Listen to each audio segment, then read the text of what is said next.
Tim Keller is not as smart as you think he is. He is good at rhetoric, but he does not have even a basic grasp of a lot of things. Here's an example. Let's see if we can take this down in 2 minutes flat.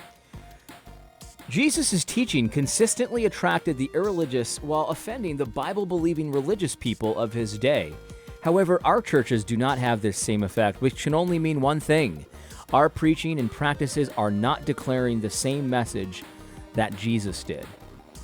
Now, even just at a basic logic level, obviously it could mean other things as well. He says it can only mean one thing, that we don't even have the same message as Jesus, and that's just simply not true at all. It could mean that the context has completely changed. It could mean that irreligious people of our time are different than the people he's talking about here. In fact, it's interesting how he completely misses the whole point here.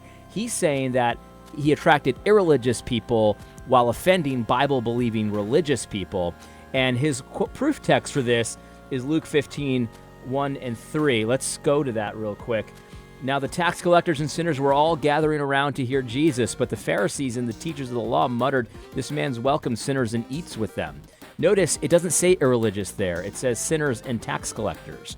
Now, what he wants to do is he wants to make it seem like people that have no religion, people that reject religion, atheists, pagans, things like that, are what the Bible's talking about. It is not. Those people had a Jewish worldview, so they believed in the Lord. They were sinners, yes, but they were attracted to the message of Jesus saving them. The Messiah. They knew about the Messiah, so they weren't irreligious. He's wrong about that.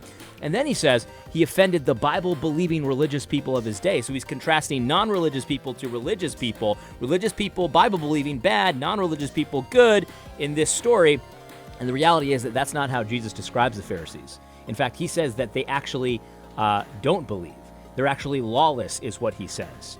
So he's got it all twisted here. The context is all wrong. And he does this. Basically, Big Eva's whole purpose at this point, anything to paint the church in the worst possible light. That's what they'll put out there. French is doing this, Russell Moore's doing this, Keller's doing this, anything.